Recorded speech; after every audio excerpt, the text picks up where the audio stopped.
नत्वा जिनेन्द्रं गतसर्वदोषं सर्वज्ञदेवं हितदर्शकं च श्रीजैन सिद्धान्त प्रवेशिकेयं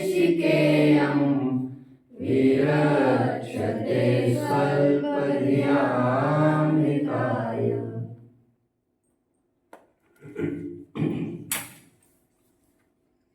मोक्षार्थियों, प्रकृति प्रदत्त हमारे पास कुछ चीजें उपलब्ध होती है और वे सभी के पास होती है। आपके पास है, मेरे पास है, सबके पास कुछ न कुछ प्रकृति प्रदत्त सामग्री प्राप्त होती है। सामग्री स्वयं में अच्छी अथवा बुरी नहीं हुआ करती। अच्छी और बुरी हमें करनी पड़ती है। फॉर एग्जाम्पल, प्रकृति प्रदत्त किसी को बहुत अमीरी शान शौकत मिल जाए, खूब धन दौलत मिल जाए और वो उसका प्रयोग सुरा सुंदरी में करे, अर्थात दुरुपयोग करे, भोगों में खर्च करके उड़ा दे, सर्वविनाश करे। सुरा सुंदरी समझ में आता है? शराब में और लड़कियों में। जैसे धनानंद ने किया था आज से करीबन 2300-2400 वर्ष पूर्व। पूरी शान शौकत को, राजा था भारत का, और पूरी धन दौलत को कर वसूल के गरीबों से अपनी आयासी के लिए लुटाता था। किसी को गरीबी मिलती है तो वो उसे ऊपर चढ़ने के लिए एक स्टेपिंग स्टोन के रूप में इस्तेमाल करता है। स्टेपिंग स्टोन मतलब समझ में आया? ऊपर चढ़ने का एक साधन। आपने कई गाड़ियों के पीछे लिखा पढ़ा होगा, महाराष्ट्र में गरीबी हेच भांडवल। कितने जन ने पढ़ा है? लगभग ऑटो के पीछे लिखा रहता है। दरिद्रता ही हमारी पूंजी है। किसी को मिला हुआ अपमान भी वरदान साबित हो सकता है। कैसे? किसी धनानंद ने ही चाणक्य को अजात श्मश्रु कहकर खिजाया। दाढ़ी मूछ निकली नहीं और बैठा है तो इस सिंहासन पर बदतमीज बेशरम कही के। जो अपमान हुआ उसका छोड़ दी शिखा, प्रतिज्ञा कर दी, धनानंद तुम्हें निपटा दूंगा, मैं मिटा दूंगा। An insult that created an empire। कभी कभी मिला हुआ अपमान भी वरदान के रूप में इस्तेमाल किया जा सकता है और कभी कभी मिला हुआ आशीर्वाद भी गाफिलता के लिए प्रयोग हो सकता है। It's up to us what to use and how to use. कितने जन मुझे फॉलो कर रहे हैं? शाबाश। बच्चों, मैंने कभी आपसे साझा किया होगा, केरला में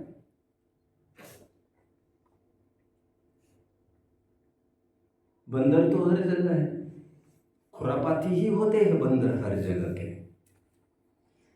उनको कौन संभाले? यहां से कोई चीज उठा के लेके जाए, वहां से कोई चीज उठा के लेके जाए। केरला में नारियल भी खूब होते, आप जानते हैं। यदि नारियल की एक ट्रक लोड करनी है, आपको क्या लग रहा है कितना वेज देना पड़ेगा? कितनी सैलरी, कितना पैसा देना पड़ेगा एक आदमी के लिए? 2-5 आदमी तो लगेंगे उसको, और एक आदमी तो कम से कम 300-400-500 रुपये ले लेगा। तो मैं मानकर चल रहा हूँ 4-5 हज़ार तो उसमें लग सकते हैं, पूरी ट्रक को लोड करना, 2,500 मान के चले। साउथ में केरला जैसे स्टेट में बंदरों को ऐसा बखूबी ट्रेन किया है उन लोगों ने, ये बंदर इतम बहुत ऊपर चढ़कर नारियल को प्लग करके उसको गाड़ी की गाड़ी लोड कर देते। बंदरों का प्रयोग हमने यथार्थ मार्ग के लिए किया। हिंग लगे ना फिटकरी, कुछ भी नहीं करना है, खर्चा कुछ भी नहीं है, बंदरों को पालने के लिए कुछ बहुत खिलाना पिलाना पड़ता है, ऐसा भी कुछ नहीं। मोक्षार्थियों सिद्धांत की बात यह है कि हमें प्राप्त मति ज्ञान है। कल से कितने जन ध्यान रखेंगे दी गई सूचना का? मैंने जो सूचना दी है उस पर अमल होगा। सेकंड ऑप्शन होगा नहीं इसमें से। जो भी मैं कह रहा हूं बात को, उसको हल्के रूप से नहीं लेना। ये मत सोचना कोई नहीं कर रहा तो मैं भी नहीं करूं, घाटे में रहोगे आप। अभी आप भी मुझे बहुत अच्छे से जानते नहीं हैं, जो मुझे जानते वे ही मुझे जानते हैं। अभी अरहंत भी मुझे बहुत अच्छे से नहीं जानता, कुछ भी नहीं जानता, 5% भी नहीं जानता है मुझे। आप मेरा आदर करेंगे, मैं आपका आदर करूंगा। आप मेरा अनादर न करें।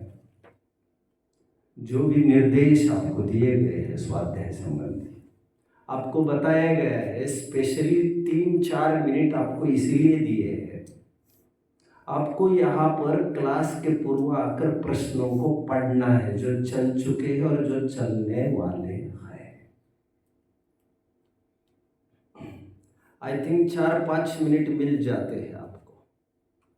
जिनवानी स्तुति होने के बाद और मेरा मंगलाचरण होने के बीच में 5 मिनट आप बैठे थे, उसमें बड़े प्रेम से आप 4-4 बार 5-6 परिभाषाओं को अच्छे से पढ़ सकते।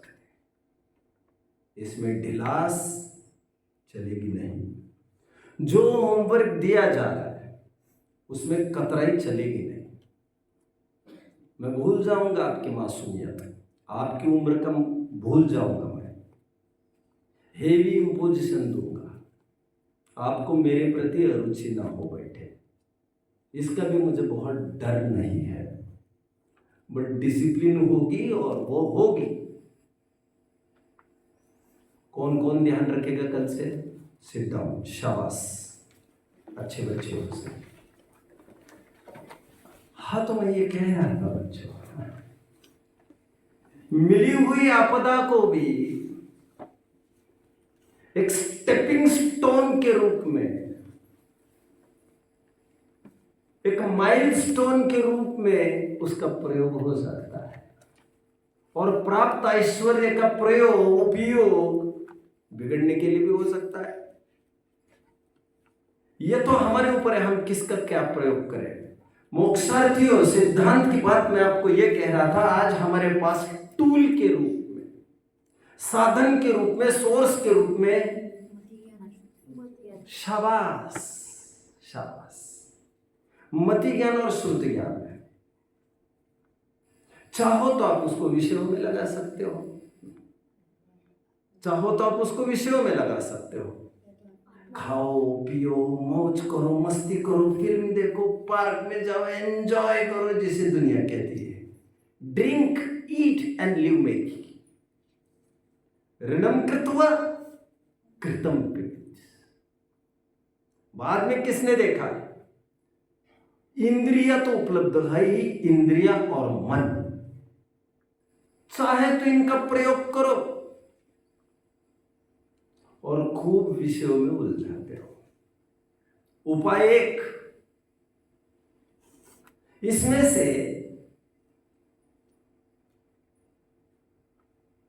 एक छोटा उपाय है, अथवा उन्हीं इंद्रियों का प्रयोग सन्मार्ग में लगाओ। जिनवानी को सुनो, भगवान को देखो, फोन को मत मस्को, अच्छी चीजों को पढ़ो, साहित्य मिला है, आंखों का सदुपयोग करो। मन मिला है, कंठपाठ करो, स्मरण करो, खूब याद करो।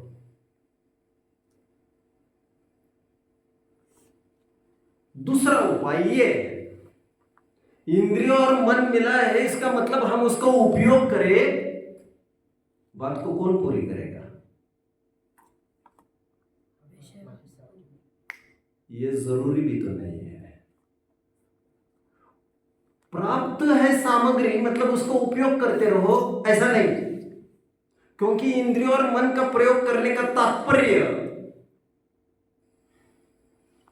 आत्मा से मिलने का विरोधी क्रिया करना। इन इंद्रियों और मन को गौण करके उसी मति श्रुत ज्ञान रूप टूल के द्वारा, साधन के द्वारा आप आत्मानुभूति भी कर सकते हो। दोनों काम इसी साधन से हो सकते हैं। It's up to you how you use it. इसलिए मति ज्ञान की दो परिभाषा देना जरूरी लगा। वह ज्ञान, जो ज्ञान इंद्रियों और मन के माध्यम से प्रवृत्त होता है, यह बाह्य विषयों के लिए, भले भोगों के हो अथवा देव शास्त्र गुरु में हो, लेकिन यह बाह्य विषयों में प्रवृत्ति के लिए। बट अपने लिए ही वो साधन नहीं हो तो क्या उपयोग है? इसलिए दूसरी परिभाषा बताई, पराश्रय की बुद्धि को छोड़कर स्वसन्मुखता से प्रवर्तने वाले ज्ञान को मति ज्ञान कहते हैं। पराश्रय की बुद्धि को छोड़कर स्वसन्मुखता से प्रवर्तने वाले ज्ञान को मति ज्ञान कहते हैं। दो परिभाषा कल हमने मति ज्ञान की देखी। ध्यान रखना, जो साधन हमारे पास है उससे आत्मानुभव हो सकता है, यह बड़ी उपलब्धि है। एक मुझे कहानी याद आ रही है, तो इस समय में समय खर्च होगा और तो कुछ नहीं होगा, लेकिन फिर भी बता देता हूं। 5 मिनट में मैं कवर करने की कोशिश करता हूं। जल की एक बूंद थी बच्चों। वह जल की बूंद बादल में रहती थी। बादल से नाराज हो गए, जैसे बच्चे माँ बाप से नाराज हो जाते हैं। कितने जन नाराज हो जाते हैं मम्मी पापा से? टेम्पररी भले ही, 1-2 मिनट के लिए, घंटे 2 घंटे के लिए। और नाराजी में कुछ कुछ ऐसे होते हैं, मैं चला घर छोड़कर जाना। ऐसे कितने जन है? एक जन भी नहीं है। अरे आप तो बड़े सज्जन और लायक नजर आते हैं। मैं ऐसा सज्जन नहीं था। मैं तो ये था, मैं तो ये चाहता। क्या करोगे बात? देखेंगे, सोचेंगे।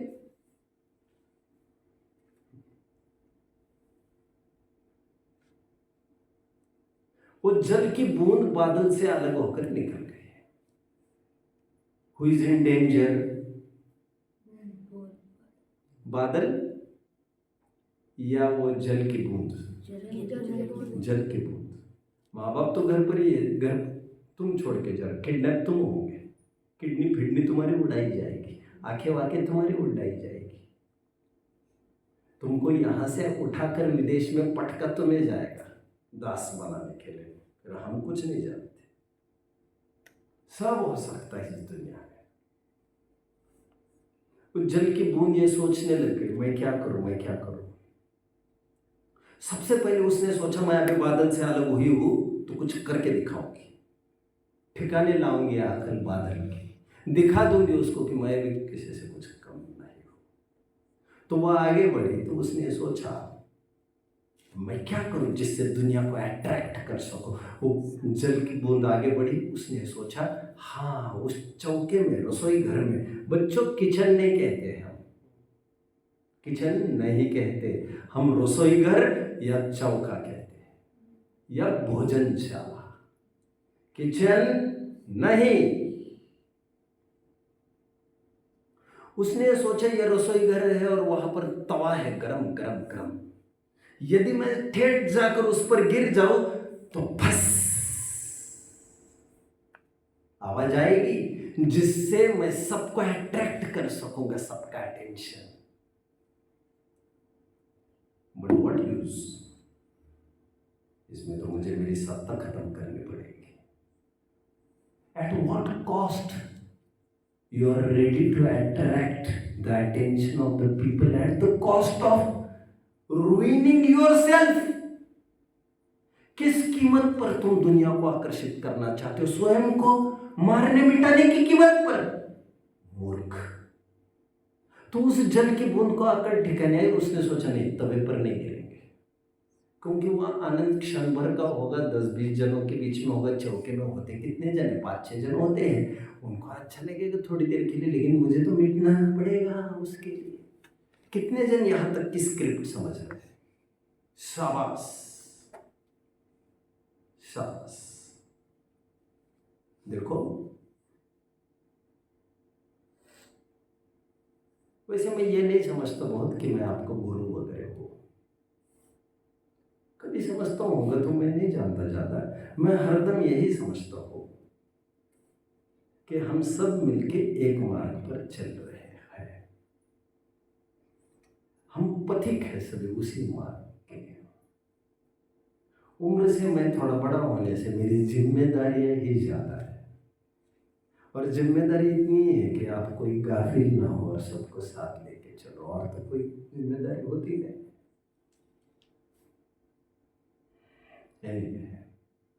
और वो काम मैं करता हूँ बखूबी। जल की बूंद ने यह सोचा मैं और क्या कर सकती हूँ जिससे मैं अट्रैक्ट कर सकूँ अटेंशन। उसने कहा एक काम करते, सुबह सुबह गुलाब का फूल खिलेगा, वो खिलते ही मैं सीधे जाकर उस पर बैठे जाऊंगे। जिससे क्या होगा?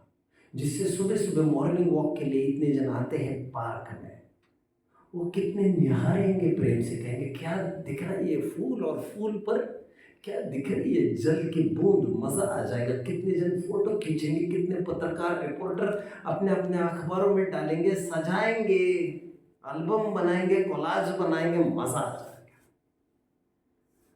बट ये आनंद कितनी देर का?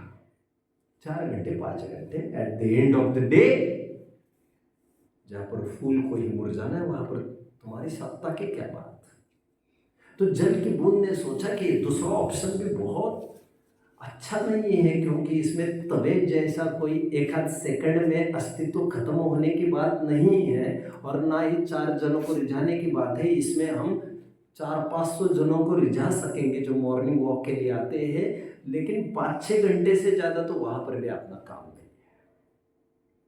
तो जल की बूंद ने यह सोचा और क्या हो सकता है, तो उसने सोचा हाँ, स्वाति नक्षत्र में यदि मैं शीत में जाकर मिलूंगी तो मैं बन जाऊंगी मोती। मोती तो बेशकीमती चीज है, तो होगी मेरी कीमत मार्केट में। ये तीसरा ऑप्शन जल की बूंद ने सोचा। अब कैसा है ये ऑप्शन बच्चों? अभी कितने जनों को आकर्षित कर पाएंगे आप? लाखों मोती। हम कब तक कर पाएंगे? कितने ही काल तक। बट वो डॉक्टर सबके मुंह में चका चका कर मोती का भस्म भी बनाते, मरीजों को खिलाते रहते। क्या मैं किसी के भी पेट में जाए, क्या उसमें भी मेरा कहाँ अस्तित्व है? हर जन को ही सजा कर रखेगा, ये भी कोई बात नहीं। जल की बूंद ने सोचा बेहतर यही है। देन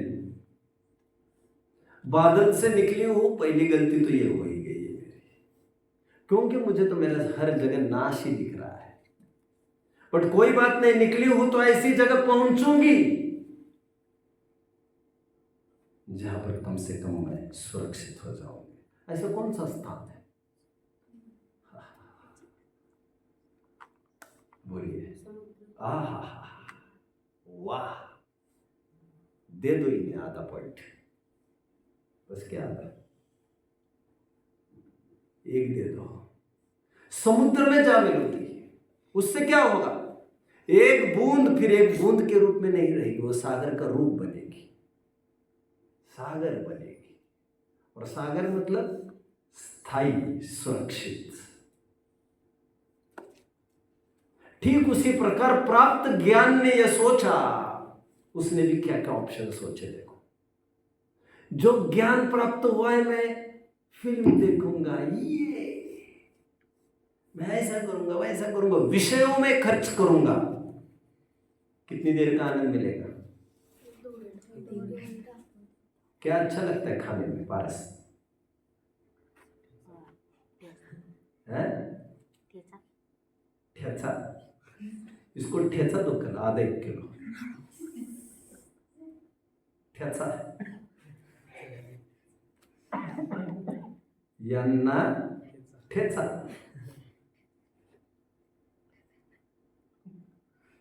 कसं वाटतंय?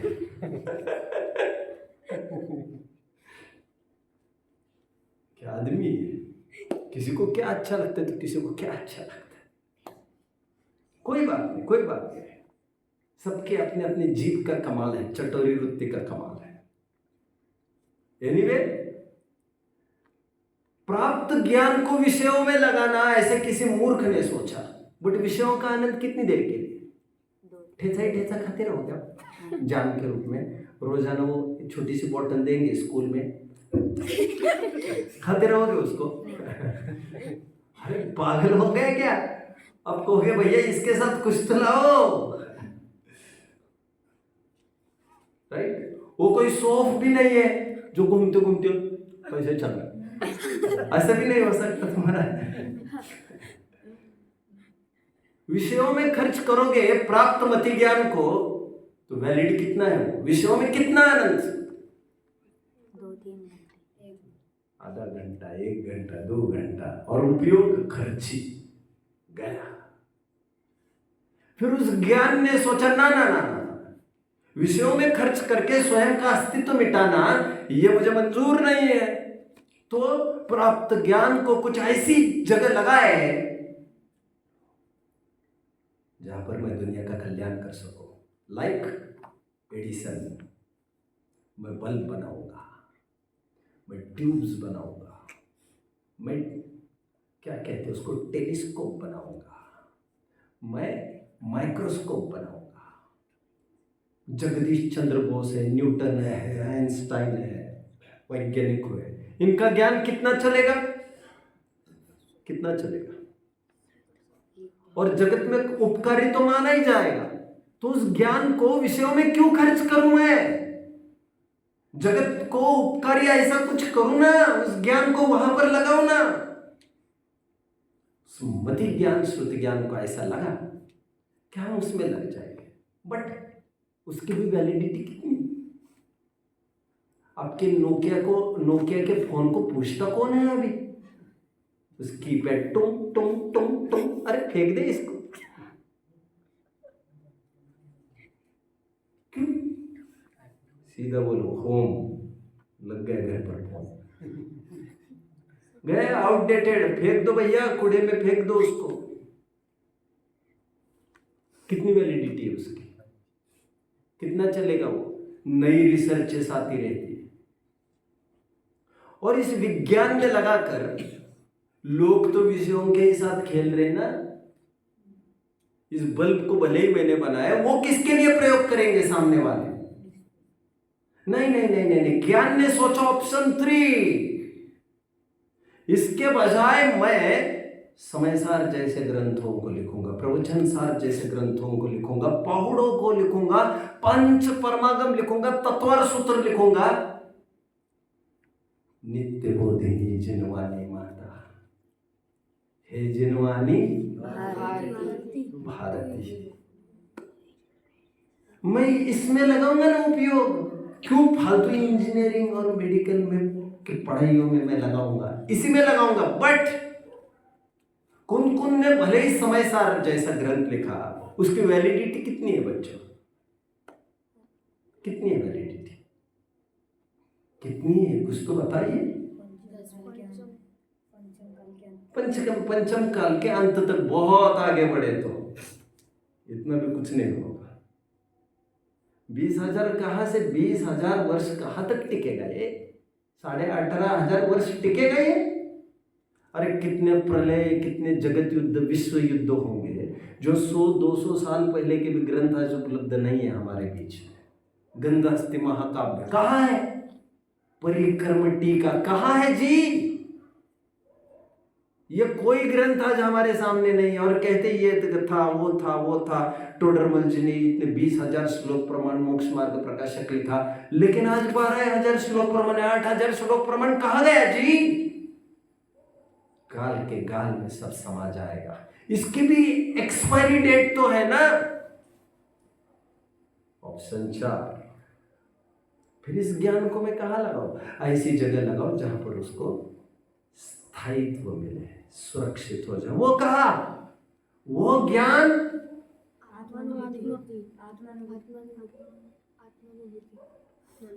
सभी जन बोलो, इसमें पिस्टिफिकेशन का दोष नहीं आता। अप्पा अप्पम में रहो, आत्मा आत्मा में ही रहे। जिसकी पूंजी है उसी में लग जाए। ज्ञान मेरा और पर को जानता है। पराया ज्ञान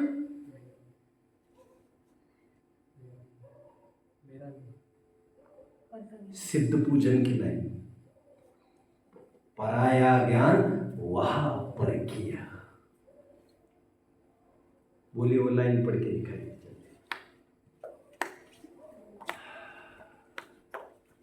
जल्दी फटाफट। हिंट दूं क्या कि पता है कौन सी सिद्ध पूजन देख रहे हैं? हाँ, युगल जी की पूजन देखिए, सिद्ध पूजन। जल्दी फटाफट लाइन दो मुझे, फटाफट। अरे रे, time is flying, time is flying. जल्दी जल्दी जल्दी। है कौन सी लाइन है? मिल गई, पढ़ो जहां से तुम्हें ख्याल में आता है। हाँ, यस। शुभाशुभ कर्मों की जड़ता तो दूर, पराया ज्ञान वहाँ। जय माला में है ना? कितने जन को मिला? कितने जन को मिला? हाथ ऊपर करिए, पढ़िए जल्दी फटाफट एक साथ। हाँ,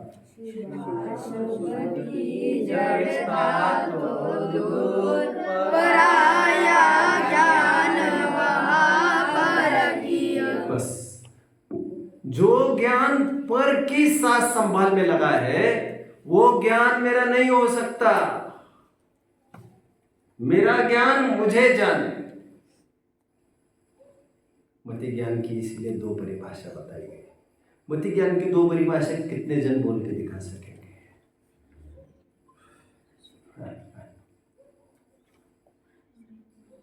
जरा खड़े रहेंगे सभी, इनको छोड़कर, हाथ ऊपर वालों को छोड़कर।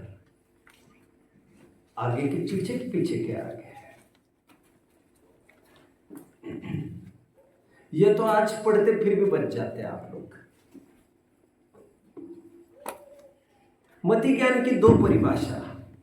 इंद्रियों और मन के माध्यम से प्रवृत्त होने वाले ज्ञान को मति ज्ञान कहते हैं। 1, पराश्रय की बुद्धि को छोड़कर स्वसन्मुखता से प्रवर्तने वाले ज्ञान को मति ज्ञान कहते हैं।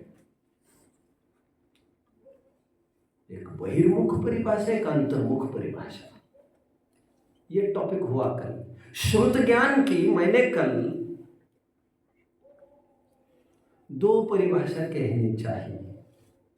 2 परिभाषा में से मैं एक ही परिभाषा के ए और बी ऐसे 2 खंड किए थे।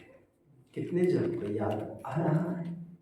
श्रुत ज्ञान की 1A 1B क्या परिभाषाएं बताई थी? कोई खड़ा रहने वालों में कहीं बता पाएगा?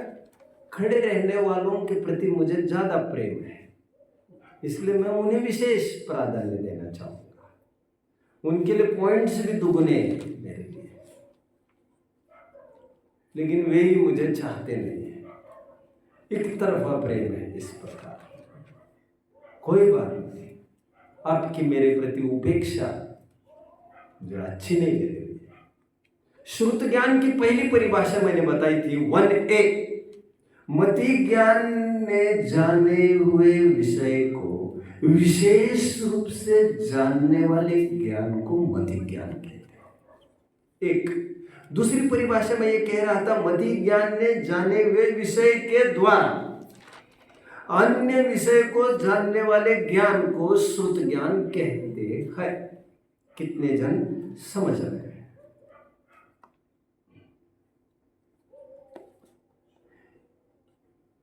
ये बड़ी जैन सिद्धांत प्रवेशिका में कुछ परिभाषा जो इसमें नहीं, लघु में मुझे सब कुछ पढ़ के आना पड़ता है। 1A और 1B की क्या खासियत है बच्चों? यह बहिर्मुखी परिभाषा है। अभी अंतर्मुखी परिभाषा जैसे मति ज्ञान में की थी वैसे यहां पर करेंगे। समझ में आना चाहिए कि श्रुत ज्ञान जो टूल साधन हमारे पास है उसका प्रयोग केवल विषयों को और परद्रव्यों को ही जानने के लिए नहीं है। ज्ञान हमारा है, वो हमें जाने, सबसे पहले हमें जाने। मैंने आपको बताया था आइंस्टाइन नाम के एक साइंटिस्ट हुए, उन्होंने अपने जीवन में छोटी बड़ी हजारों खोजें की। मरते समय उन्होंने रिग्रेट व्यक्त करते हुए ये कहा, मैंने जीवन भर हजारों खोजें की लेकिन अलास एक चीज की खोज करना मैं भूल गया, और यदि मुझे फिर से मानव जन्म मिलता है तो सबसे पहले मैं उसकी खोज करूंगा। किसकी? Who am I? मैं कौन? कैसा ज्ञानधारी तूने आपा ना पहचाना। कैसा ज्ञानधारी तूने आपा ना पहचाना। क्यों जी, आपका नाम क्या है? अब यही तुम भूल जाओ, तुम्हारी आइडेंटिटी भूल जाओ तो आपका क्या स्वरूप होगा? आप कौन हो? मैं, मुझे याद नहीं। तुम्हें कहाँ जाना है? कुछ भी पता नहीं। आपकी क्या हालत होगी? दास्ता। क्या हालत होगी आपकी? कितने जन आप पर राज्य करेंगे फिर? जिसके पास स्वयं की आइडेंटिटी नहीं, उस पर अधिकार जमाने के लिए दुनिया बैठी है।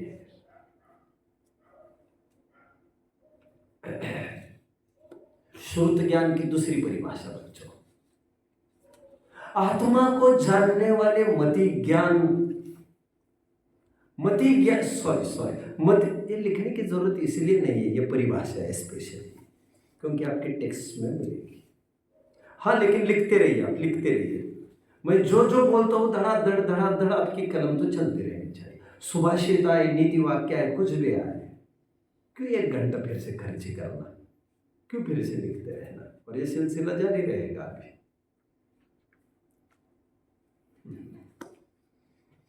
क्यों अनिल भाई, सही है?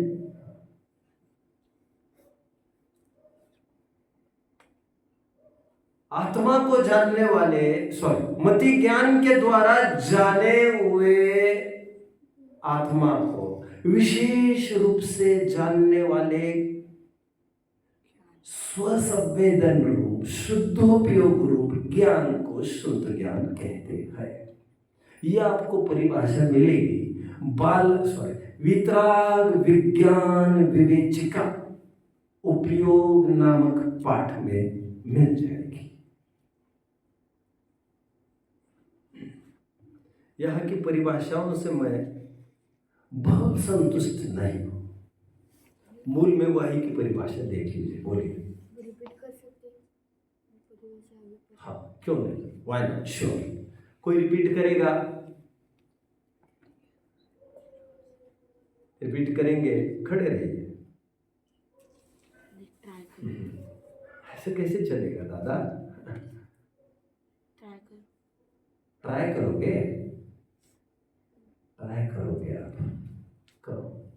मति ज्ञान के द्वारा जाने हुए आत्मा को स्वसंवेदन रूप।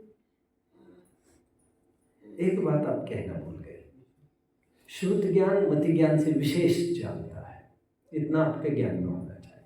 और जैसे बहिर्प्रवृत्ति में, बहिर्लक्ष्य में जैसे परिभाषा की उसी तर्ज पर यहाँ पर कर रहे। वहाँ पर क्या की थी? मति ज्ञान के द्वारा जाने हुए विषय को विशेष रूप से जानने वाले ज्ञान को श्रुत ज्ञान कहते हैं। यहाँ पर इतना ही करना है, मति ज्ञान के द्वारा जाने हुए आत्मा को विशेष रूप से जानने वाले स्वसंवेदन रूप शुद्धोपयोग रूप ज्ञान को श्रुत ज्ञान कहते हैं।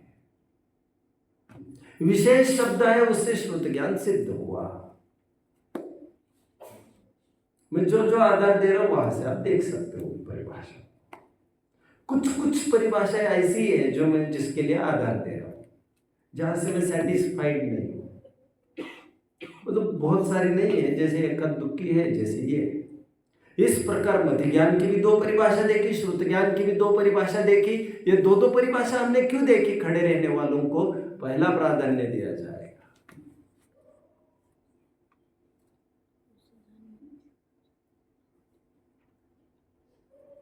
बोलिए। पहली परिभाषा हमने बहिरंग कार्य की अपेक्षा से देखी थी और दूसरी परिभाषा हमने आत्मानुभूति की। शाबाश।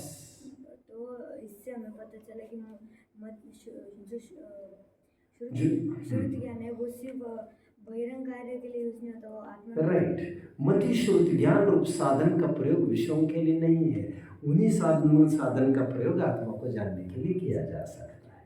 बैठिए बैठिए, आपको तो वैसे ही बैठना था, कोई बात नहीं। आज श्रुत ज्ञान की भी परिभाषा हो गई। कल यहाँ पर बहुत तगड़ा प्रश्न आया था, दीप जी का प्रश्न था, और अच्छी दौड़ लगाने की कोशिश जारी है उनकी। उनका प्रश्न ये था कि हम आत्मा को जानेंगे, वहां पर तो मन की जरूरत पड़ेगी ना, मन के बिना ध्यान कैसे होगा? ऐसा बहुत तगड़ा प्रश्न पूछा। बट मैंने उनको एक ही लॉजिक दी। कर क्या लॉजिक दी, बता सकोगे? कि कुछ टाइम बाद वो मिट जाता है, मन मिट जाता है, मतलब वो सिद्ध अवस्था में बैठ सकते हैं। शाबाश शाबाश शाबाश। इन्हें एक पॉइंट भी दे दो, छोटा बच्चा है, दे दो।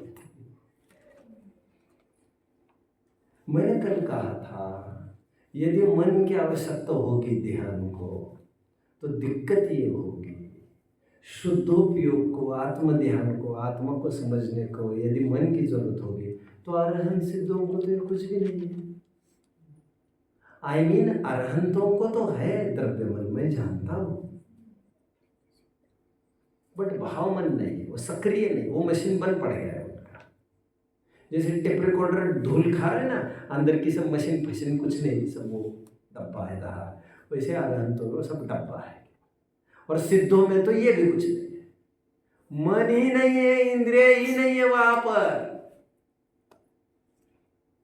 इसलिए मन का प्रयोग एक विशिष्ट डिस्टेंस तक, उसके बाद मन का भी आलम्बन छूट जाता है। इतनी बात सत्य है कि इंद्रियां ज्यादा डिस्टेंस तक नहीं चल सकती, लेकिन मन चल सकता है। लेकिन आत्मानुभूति के हाथ में बैटॉन देने तक ही मन का प्रयोग है। कमला चलत न पैंड जाए मरघट तक परिवार। क्या बोला मैंने अभी? कोई मरने के बाद उसकी पत्नी जाती है वहां पर दाग देने के लिए। कहाँ रहती है महिला? घर पर ही रहती है। तो जाता कौन है अंतिम विधि को? भाई लोग, पुरुष लोग जाते। महिला की पहुंच वहीं तक है, आप समझ रहे हैं? इंद्रिय की पहुंच सीमित स्थान तक, मन की पहुंच और अंदर, राइट, एकदम अंदर। ऑपरेशन थिएटर में भाई बहन पापा मम्मी बाहर, वहां पर डॉक्टर और मैं, बस।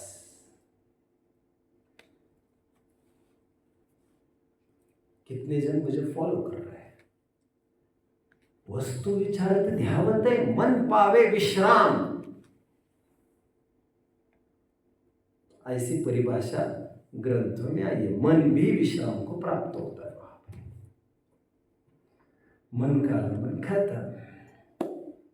अवधि और मनपर्य ज्ञान की ओर बढ़ने के पूर्व बच्चों, मैं आपको यह भी बताना चाहता हूं कि मति और श्रुति ज्ञान का विषय 6 द्रव्य होते हैं, उसमें आत्मा भी होता है। पहले अध्याय का 26वां सूत्र खोलेंगे सभी। खड़े रहने वालों में से मुझे कोई बता पाएगा मति श्रुति ज्ञान की 2-2 परिभाषाएं क्यों बनाई आखिर? प्राधान्य आप लोगों को, कोई तो खुश करो मुझे, कोई तो मुझे खुश करो।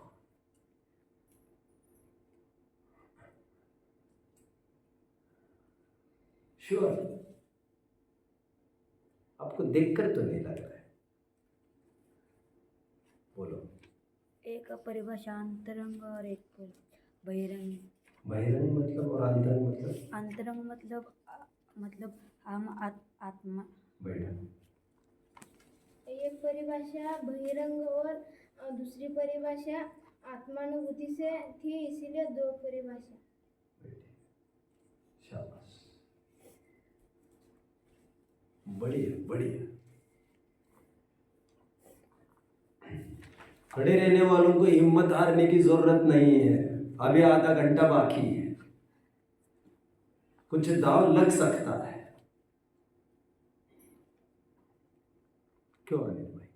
किसी को पॉजिटिव थिंकिंग कहते हैं, पॉजिटिव थिंकिंग है। क्या करें, किसी किसी को इसी सहारे की जरूरत है, उनको तत्व ज्ञान चाहिए ही नहीं। क्या करें? पहले अध्याय का 26वां सूत्र देखिए, मति श्रुति और निबंधो द्रव्येषु सर्वपर्यायेषु। मिला? मति श्रुति ज्ञान का विषय सभी द्रव्य होते, लेकिन कुछ कुछ पर्याय होती है। असर्वपर्यायेषु ऐसा शब्द वहां से निकल रहा है। अब सूत्र की तरफ देखिए इस समय, मेरे चेहरे की ओर नहीं।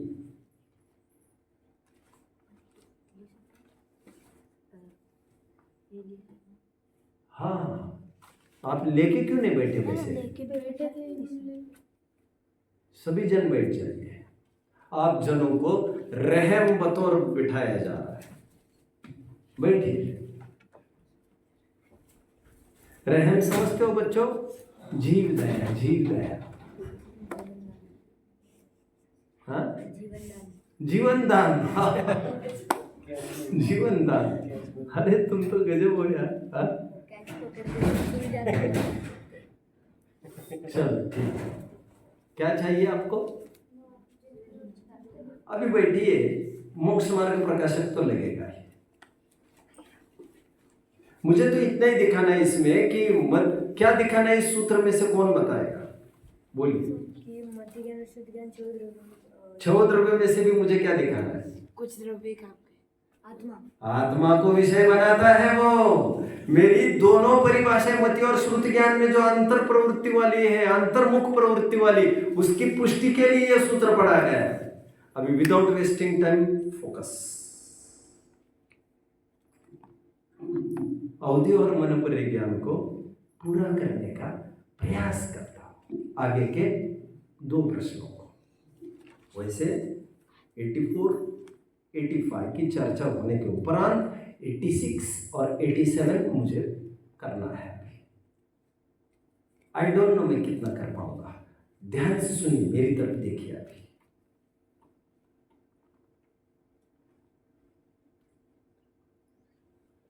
मति और श्रुत परोक्ष ज्ञान थे,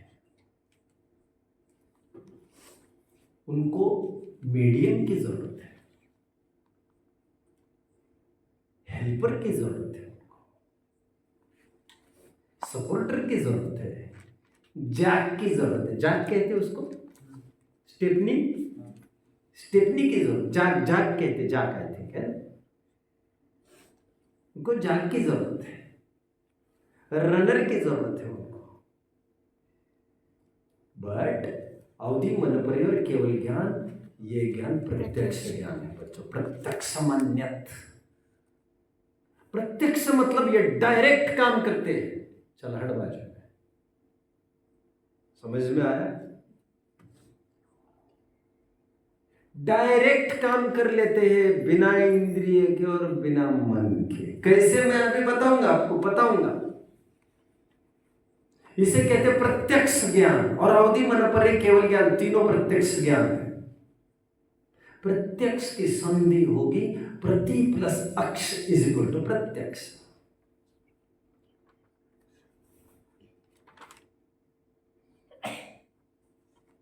नाउ यहां पर ध्यान दीजिए, यहां पर ध्यान दीजिए, मेरी तरफ देखिए। आपकी नोटबुक शट करिए, जरा शट करिए। मैंने आपको, भाग्य का खेल बड़ा विचित्र है बच्चों। रोडपति से करोड़पति, करोड़पति से रोडपति। मैंने अक्षर के कल 2 अर्थ बताए थे, वे कौन से थे? मेरे प्यारे बच्चों, फिर सीना तान कर खड़े रहने के लिए तैयार हो जाओ। आप जैसे फौलादी सैनिकों की अक्षर के कल मैंने कुछ अर्थ बताए, कल ही बताए। अक्षर के कल कुछ अर्थ बताए मैंने, वे कौन कौन से थे? खड़े रहिए, खड़े रहिए।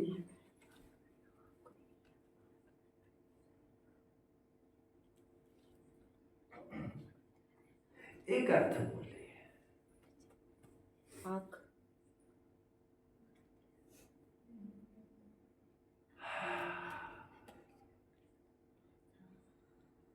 2 अर्थ कल किए थे, उसमें आंख का तो कहीं अर्थ नहीं किया था। आप बता दीजिए। इंद्रिया और आप दिन दहाड़े धड़ल्ले से बैठे हैं, गजब हो तुम भी। तो मुझे डाउट तो उठा।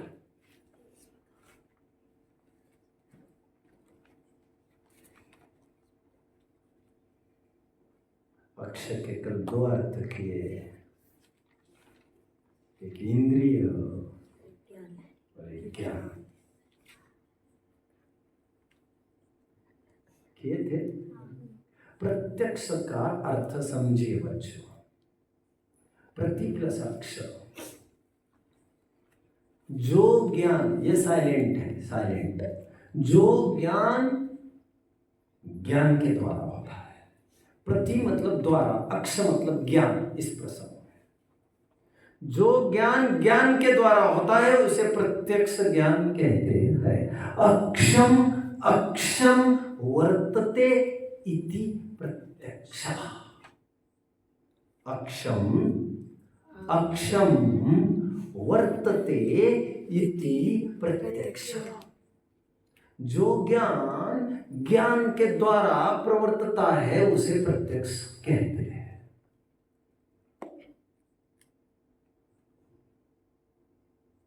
खड़े रहने वालों को फिर जीव दया के तहत बिठाया जा रहा है। बैठिए।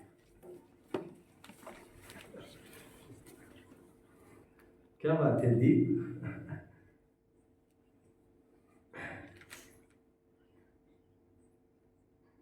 तुमको करुणा निधि समझना,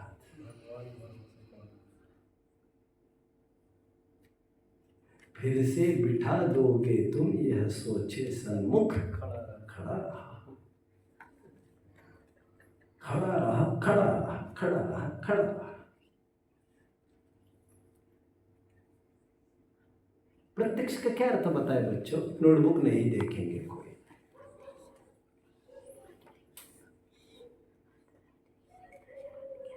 मेरी नजर से तो कोई नहीं छिप सकता। मुझे कहने की भी जरूरत नहीं है, नोटबुक मत देखो।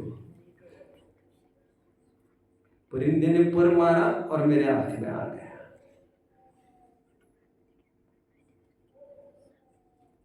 बाबू, हाथ ऊपर करने का प्रचलन नहीं है, खड़े रहने का प्रचलन है। आने वालों हाथ नीचे।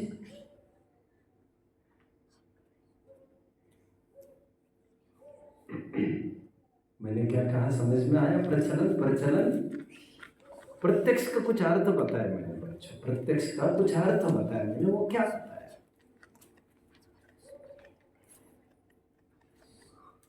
Try try my dear try.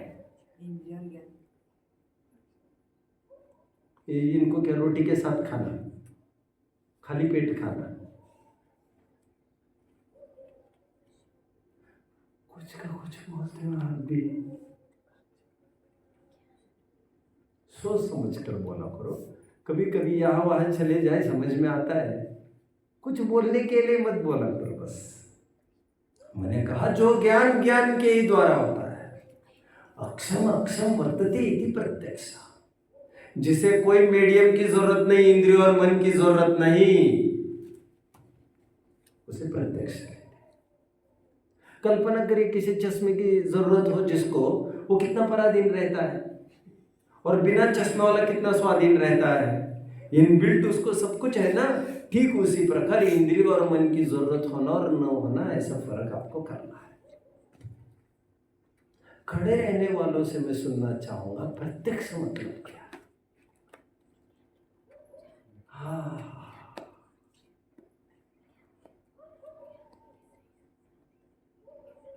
चलो 4 जन बैठ जाइए, बैठ तो जाओ, थोड़ी देर के लिए बैठ तो जाओ। अब मैं पोल पट्टी खोलने को समय भी नहीं है मेरे पास, 7-8 मिनट तो बचे ही हैं। कोई बात नहीं है, मैं दौड़ता हुआ है। आपको याद आ रहा है बच्चों, महावीर भगवान को केवल ज्ञान होकर 66 दिन हो गए थे। लोग रोजाना असंख्य जीव रोजाना समूह में भरे रहते थे, हैरान। अभी गिरेगी, अब गिरेगी, अब गिरेगी, अब गिरेगी, अब गिरेगी, अब गिरेगी। 1-2 घंटे नहीं, 66 रात और 66 दिन रोजाना ये बात चलती रही।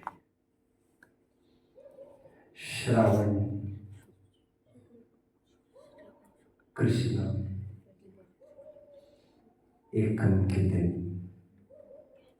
प्रतिपदा, एकम प्रतिपद, पद मतलब चरण, और 15 चरण है उसके, देयरफॉर प्रतिपदा। Don't worry, be easy. Shravan Krishna एकम के 1 दिन पहले, कौन सा था 1 दिन पहले बच्चों? कौन सा था 1 दिन पहले? डिंग डिंग डिंग डिंग डिंग डिंग डिंग डिंग। हाँ, कौन सा था? मजा आ गया। शुक्ल पक्ष की पूर्णिमा थी। उस दिन बच्चों गुरु पूर्णिमा मनाते भी है। इनको दे दीजिए 1 पॉइंट। उस दिन इंद्र को ऐसा लगा, व्हाट्स रॉन्ग, क्या दिक्कत है भाई, दिव्य ध्वनि क्यों नहीं हो रही है? 66 दिन के बाद आज लगा, तो उन्होंने थोड़ा एकम के दिन को अवधि ज्ञान लगाया। अवधि ज्ञान से उन्होंने जाना, यहां से कुछ किलोमीटर की दूरी पर लाखों की सभा में सभा का नायकत्व करने वाला एक इंद्रभूति गौतम नामक ब्राह्मण, जो वेदांत का पाठी है, सभा का संचालन कर रहा है। वही अधिकारी है गणधर होने का। वो जब तक यहाँ पर नहीं आएगा तब तक देशना नहीं गिरेगी। अचानक इंद्रज रश्क देर सभा में, sir sir sir, your highness, और फिर अपनी टेक्निक से ले गए। मैं आपको जानकारी करा रहा हूं, अवधि ज्ञान इस तरह का होता है। आपने बस जानना चाहा कुछ भी, यहां पर बैठकर 10 किलोमीटर का, 100 किलोमीटर का, 100 दिन बाद का, 100 दिन पहले का यही बैठकर जान सकते हैं। यहां ऐसा होगा। अवधि ज्ञान की जानकारी कर रहा हूं। मन पर्याय केवल ज्ञान भी ऐसा ही, मतलब उनको किसी साधन की जरूरत नहीं। कितने जन फॉलो कर रहे हैं? बट अवधि ज्ञान केवल रूपी वस्तु को जानता है, केवल पुद्गल को ही जानता है। इसीलिए हमें गम करने की जरूरत नहीं है कि हमें अवधि ज्ञान नहीं है, क्योंकि वह आत्मा को तो नहीं जानता, रूपी वस्तु को जानता है। अवधि ज्ञान रूपी वस्तु को जानता है, मन पर्याय ज्ञान। जैसे मति ज्ञान ने जाने हुए विषय में ही अवधि ज्ञान कुछ काम करता है। नहीं, खैर ऐसा तो अवधि मन पर्याय ज्ञान का रिलेशन नहीं है डायरेक्ट, बट मन पर्याय ज्ञान भी रूपी वस्तु में ही काम करता है। अवधि ज्ञान ने जिसे जाना है उसके अनंत भाग को मन पर्याय ज्ञान जान सकता है। सामान्य और विशेष, ऐसा हल्का सा साम्य है। कितने जन मुझे फॉलो कर रहे हैं? अब एक सूत्र देखेंगे, तत्व सूत्र के पहले अध्याय को जल्दी देखिए आप। सूत्र क्रमांक बच्चों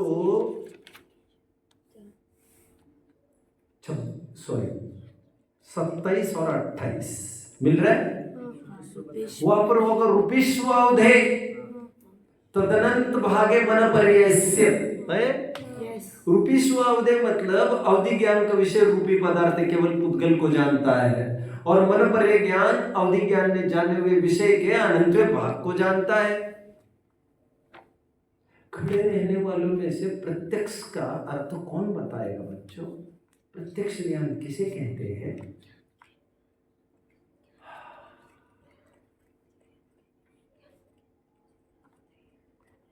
परोक्ष ज्ञान किसे कहते हैं? मति ज्ञान किसे कहते हैं? ऐसे कैसे चलेगा भाई? अब 2 ही 3 जन लगाड़ हो, सब जगह पिछड़े हुए, इसे कैसे चलेगा? ये तो खैर कभी कभी उत्तर बता भी देते हैं। अब 2 जन का तो हर जगह नंबर लगना है। आप एक रहते ही हो हर जगह, आज बैठे हो और एक आप रहते हो, आप रहते हो, आप रहते हो, ऐसे कैसे चले? जो ज्ञान ज्ञान के द्वारा जानता है, बिना किसी बाह्य साधन के, जो ज्ञान अपना विषय को जान सकता है बिना बाह्य साधन के, बिना इंद्रिय के आलम्बन के, बिना मन के आलम्बन के, उसे प्रत्यक्ष ज्ञान कहते हैं। जो ज्ञान ज्ञान के ही माध्यम से वर्तता है। खड़े रहने वालों में से प्रत्यक्ष ज्ञान की परिभाषा कौन बताएगा?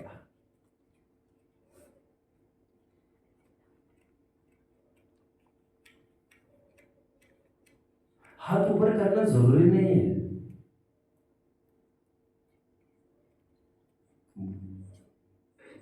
ऊपर है कि नहीं हाथ? जो ज्ञान ज्ञान के द्वारा जान सकता है वह जान सकता है नहीं, जानता है। वह बैठिए बैठिए बैठिए। अवधि ज्ञान और मन पर्याय ज्ञान की परिभाषा सुनिए, फिर बस करना है मुझे। इंद्रिय और मन के अवलंबन के बिना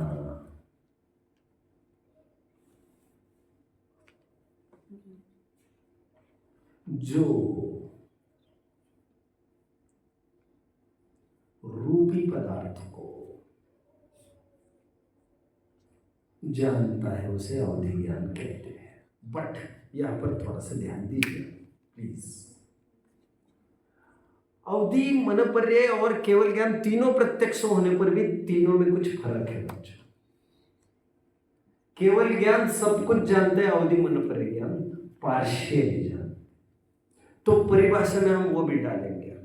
अब परिभाषा बनेगी, इंद्रियों और मन के आलम्बन के बिना जो द्रव्य क्षेत्र काल भाव की मर्यादा लेकर रूपी वस्तु को प्रत्यक्ष जानते हैं, उसे अवधि ज्ञान कहते हैं। किसकी मर्यादा है उसमें? द्रव्य की भी, क्षेत्र की भी, काल की भी, पर भाव की भी मर्यादा है। अमर्याद नहीं जान सकता वो। कितने जन मुझे फॉलो कर रहे हैं? टाइम तो अपना हो गया है आज का। आज तो मैं बस करूंगा। कल मैं अवधि, मनपरि और केवल ज्ञान तीनों को पूरा करूंगा। आपको पढ़ने पांचों ज्ञान की परिभाषा है, जो यहाँ पर जल्दी आकर बैठने के लिए कहा है आपको 4-5 मिनट रोजाना क्लास के पहले आकर बैठना है, और जो पढ़ाए जाने वाले प्रश्न है, जो पढ़ा चुके हैं, उनको 4-4 बार पढ़ना है।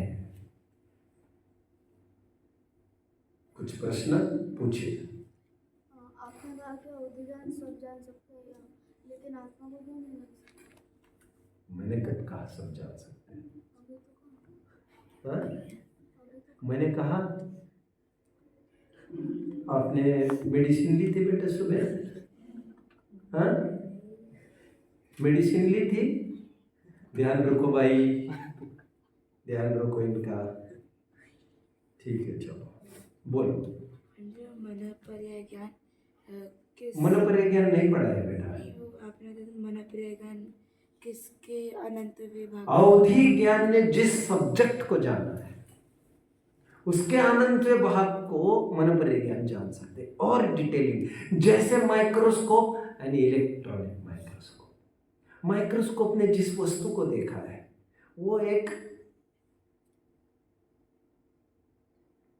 क्लैरिटी के साथ, बट अब इलेक्ट्रॉनिक क्या कहते हैं उसको, मैं तो मुझे तो देखो पढ़ा लिखा नहीं आता, तो वो ले लीजिए आप इलेक्ट्रॉनिक माइक्रोस्कोप, तो उसके द्वारा उसी सब्जेक्ट को जानेंगे तो और साफ नजर आएगा और क्लियर समझ में आ रहा है। जो फर्क एक्सरे और MRI में हो रहा है वो फर्क है, केवल पैसे का फर्क नहीं है, वो क्लैरिटी का फर्क है। समझ में आया? बोलिए। आपने कहा था ना, अवधि ज्ञान के असंख्य भाग को जान सकता है या जानता है? जानता है, जानता है। जानना हो तो जानता है, इसलिए सकता है कहा। प्रत्यक्ष ज्ञान की परिभाषा में सकता है की बात नहीं आएगी वहां, क्योंकि प्रत्यक्ष तो कहते ही उसको है। आप मेरी बात को समझ रहे हैं? सकता का उपयोग कहाँ करना कहाँ नहीं, वो बात है। ठीक है, चलिए बोलिए। परिभाषा आपकी किसकी परिभाषा? हाँ? इंद्रिय और मन के आलम्बन के बिना, ये आपके टेक्स्ट में नहीं दिया होगा। इंद्रिय और मन के आलम्बन के बिना नहीं दिया है ना, लेकिन वहां पर प्रत्यक्ष लिखा है, तो एक ही अर्थ हो गया। तो मैंने कहाँ से बोला इंद्रिय और मन के आलम्बन के बिना? गोपाल दास जी ने जो जैन सिद्धांत प्रवेशिका लिखे उसमें उन्होंने लिखा, तो मैंने क्लैरिटी के लिए और लिख दिया इंद्रिय और मन के आलम्बन के बिना द्रव्य क्षेत्र की मर्यादा, द्रव्य क्षेत्र काल भाव की मर्यादा को लेकर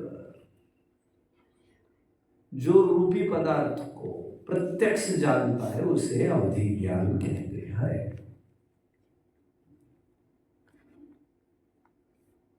आप इसके लिए वितराग विज्ञान विवेचिका उपयोग पाठ को रेफर करिए, वहां पर आपको पूरा मिल जाएगा। चलिए, और कोई डाउट बोलिए। ऐसा लिख सकते हैं ना मनपर्याय ज्ञान को? मनपर्याय ज्ञान पढ़ाए नहीं, मतलब और अवधि ज्ञान के द्वारा जाने हुए विषय के अनंत भाग को विशेष रूप से, हाँ उसे मनपर्याय ज्ञान कल और देखेंगे। ठीक है।